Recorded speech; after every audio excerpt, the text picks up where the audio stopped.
कृष्ण के आने से कंस ही दुखी हुआ था। शुक्राचार्य जी चाहते थे कि मेरा चेला छला न जाए। शुक्राचार्य जी ने कहा था, राजन तुम जानते नहीं हो ये कौन है, ये त्रिलोकीनाथ हैं, तुम्हारा सर्वस्व हरण करने के लिए आए हैं। जो मनुष्य किसी को सत्कर्म करने से रोकता है वो दंडनीय है। जो व्यक्ति आपके मध्य में सत्कर्म करता हो उस व्यक्ति का आदर सम्मान हम सबको करना चाहिए। जो सत्कर्म करवाता हो ऐसे व्यक्ति के साथ हमें हमेशा खड़ा रहना चाहिए। सनातन में ईर्ष्या का जगह नहीं है, सनातन में द्वेष की जगह नहीं है। जिस दिन एक स्वर में हम 100 करोड़ बोले, सिर्फ हिंदुस्तान ही नहीं पूरा विश्व हमें सुनेगा, पूरा विश्व। अच्छा एक बात बताएं, जो जाने के लिए तैयार हुए 3-4 जने खड़े हुए हैं, जो कृष्ण के आने से कंस ही दुखी हुआ था। कौन दुखी हुआ था? कंस दुखी हुआ था, बाकी भक्त तो सब प्रसन्न थे। अब बताओ, घर जानो, जाओ, हम तो समझ लेंगे तुम किसके हो। हम तो सिर्फ समझेंगे ही, और हम कर क्या सकते। आज भगवान के उत्सव को देखने के लिए देवता तरस रहे हैं ऊपर से, और तुम भोपाल वालों को मौका मिला, अवसर मिला है, और तुम जो है इस अवसर को अपने हाथों से गंवा रहे हो ना। हम तो यही चाहेंगे कि इस अवसर को पूर्ण सदुपयोग करो, पूर्ण सदुपयोग। बोलो राधे राधे। ऐसे नहीं, जोर से, और जोर से। देखो बाहर से अभी आवाज नहीं आ रही, जो बाहर वाले बैठे, जो पीछे वाले बैठे, जोर से बोलो एक बार। ये बात तो राजा बलि के द्वार पर गए। शुक्राचार्य जी चाहते थे कि मेरा चेला छला न जाए, तो चेले को बचाने के लिए शुक्राचार्य जी ने कहा था, राजन तुम जानते नहीं हो ये कौन है, ये त्रिलोकीनाथ हैं, तुम्हारा सर्वस्व हरण करने के लिए आए हैं, तुम्हारा सर्वस्व हरण करने के लिए आए हैं, इसलिए तुम इन्हें मत देना। राजा बलि ने कहा कि महाराज मेरा सौभाग्य तो देखो, आज मेरे द्वार पर सबको देने वाला खड़ा है। लोग कहते हैं दाता एक राम भिखारी सारी दुनिया, राम एक देवता पुजारी सारी दुनिया। जो सबको देता है आज मेरे द्वार पर मांगने के लिए खड़ा है। अगर आज मैंने नहीं दिया तो ये मेरा सबसे बड़ा दुर्भाग्य होगा, सबसे बड़ा। इसलिए मुझे द्वार पर आए हुए भगवान को तो देना ही है, चाहे ये कुछ भी करे। भगवान ने कहा संकल्प के बिना हम नहीं लेंगे, संकल्प करो। शुक्राचार्य जी कमंडल की टोंटी में बैठ गए। न जल निकलेगा न संकल्प होगा। संकल्प नहीं हुआ तो मेरा चेला बच जाएगा। भगवान को यह बात बिल्कुल भी पसंद नहीं आई, और भगवान ने एक कुश लिया और उस कमंडल की टोंटी में अंदर डाल दिया।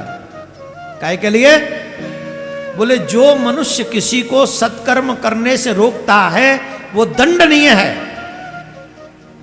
आप लोगों ने देखा होगा, आज पहले लोग ऐसे हुआ करते थे जो एक दूसरे को प्रमोट किया करते थे, आप ये करो, आप ये करो, आप ये करो, आपको ये करना चाहिए, आपको ये अच्छे काम करने चाहिए। अच्छे लोगों की लोग प्रशंसा किया करते थे। आजकल लोग अच्छा कर्म करने वालों को डिवोशन करते हैं। जो कोई अच्छा काम करने का मन बनाए ना, लोग उसकी क्या अभी कोई तुम्हारी उम्र है क्या, अभी तुम्हें ऐसा करना चाहिए क्या, अरे ये सब ढोंग डपाड़ा है, ये सब पाखंड है। जो खुद पाखंडी है वो धर्म को पाखंड बताते हैं। जिन्होंने धर्म का डा भी नहीं समझा वो पाखंड कहते हैं। मैं सभी सनातनियों से एक निवेदन कर रहा हूं, तुमने जाने अनजाने में कैसे भी धर्म का पालन किया, धर्म तुम्हारा कल्याण करेगा करेगा करेगा, इसमें कोई दो राय नहीं, कोई संशय नहीं। इसमें तुम्हारा कल्याण होना ही है। शुक्राचार्य जी को दंड मिला। और आपसे भी एक आग्रह, जो व्यक्ति आपके मध्य में सत्कर्म करता हो उस व्यक्ति का आदर सम्मान हम सबको करना चाहिए। जो सत्कर्म करवाता हो ऐसे व्यक्ति के साथ हमें हमेशा खड़ा रहना चाहिए। अच्छा, यहां से कौन कौन, भोपाल से बाहर से भी लोग आए?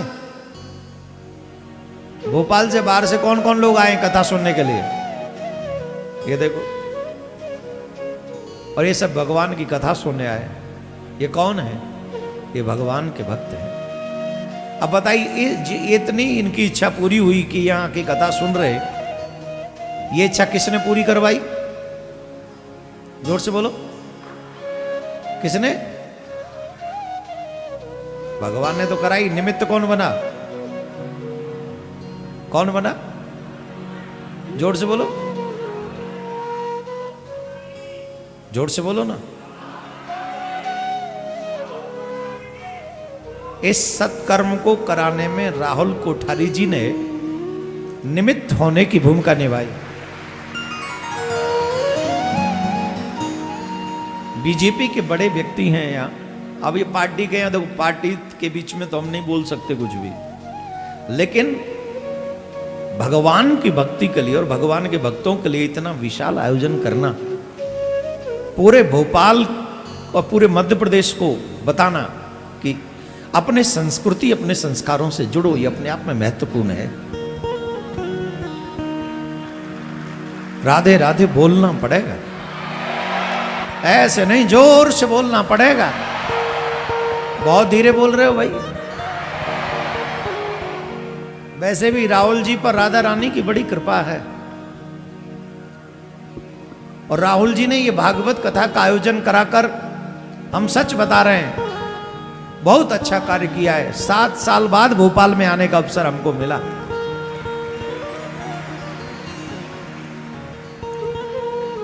इसलिए इस दिव्य भव्य आयोजन का निमित्त अगर कोई राहुल कोठारी जी बन रहे हैं तो हम सबको ऐसे दिव्य भव्य आयोजन में सम्मिलित होकर अपना भाग्य संवारना चाहिए और राहुल जी के साथ मिलकर इस दिव्य आयोजन को और भी सुंदर बनाना चाहिए। सनातन में ईर्ष्या का जगह नहीं है, सनातन में द्वेष की जगह नहीं है। अगर हम सनातनी, ये फलाने का प्रोग्राम है, ये फलाने का प्रोग्राम है, ये फलाने प्रोग्राम किसी का नहीं होता, कथा तो ठाकुर जी की ही होती है। फलाना व्यक्ति करा रहा है तो हम नहीं जाएंगे, फलाना व्यक्ति कर रहा है तो हम नहीं जाएंगे, यही सोच सनातनियों को बहुत छोटा बनाए हुए है। और इसीलिए आज एक पत्रकार बंधु ने हमसे कहा कि महाराज सनातनी आज भी 100 करोड़ हैं, लेकिन आज भी सनातनियों की कोई बात नहीं करता, और कई लोग छोटी छोटी संख्या में उनकी बात सब करते हैं। इसके पीछे रीजन एक ही है कि हम एक स्वर में 100 करोड़ नहीं बोलते। जिस दिन एक स्वर में हम 100 करोड़ बोले, सिर्फ हिंदुस्तान ही नहीं पूरा विश्व हमें सुनेगा, पूरा विश्व। हमारे यहां तो एक दूसरे की टांग खींचने से ही फुर्सत नहीं है। अच्छा करेंगे नहीं, अच्छा करने देंगे नहीं। इसलिए हम सबको एक दूसरे का साथ देकर सनातन को आगे बढ़ाना चाहिए। ये अपने आप में दृढ़ निश्चय कर लो। राधे राधे बोलना पड़ेगा जोर से। अब बताओ, ऐसो आनंद तुम्हें घर में आवेगा? बोलो। बाबरे, घर जाने की जल्दी पड़ी रहती है। यहां रहा करो, चक का आनंद लिया करो। राजा बलि ने 3 पग भूमि देने का जब भाव बनाया, भगवान ने जब भूमि नापने की बारी आई तो इतना विराट रूप बनाया भगवान ने, इतना विराट रूप। 2 ही पग में पहला चरण जब नापने लगे ना पृथ्वी, तो आकाश का भेदन करके सत्यलोक तक पहुंच गया। भगवान का श्री चरण सत्यलोक तक पहुंच गया। ब्रह्मा जी ने देखा मेरे लोक में, ब्रह्मलोक में भगवान का श्री चरण पधार गया, तो ब्रह्मा जी ने उस चरण का प्रक्षालन कर लिया, और उसी भगवान के चरण के अंगूठे से जब प्रक्षालन हुआ तो मां भगवती गंगा का प्रादुर्भाव हो गया। भगवान के चरण से गंगा प्रकट हुई। बोलो गंगा मैया की जय। श्री चरणते निकली सुरसरी शंकर जटा समाये गंगा तरंग रमणीय जटा कलापम गौरी निरंतर विभूषित वाम भागम। गंगा मैया शिव के जटाओं में विराजमान है और श्री भगवान के चरण से प्रकट हुई है। ऐसी गंगा मैया को हम नमन करते हैं। राजा बलि ने दूसरा चरण भगवान ने पूरा ब्रह्मांड नाप लिया और राजा बलि से कहने लगे बताओ तीसरा चरण कहां रखूं।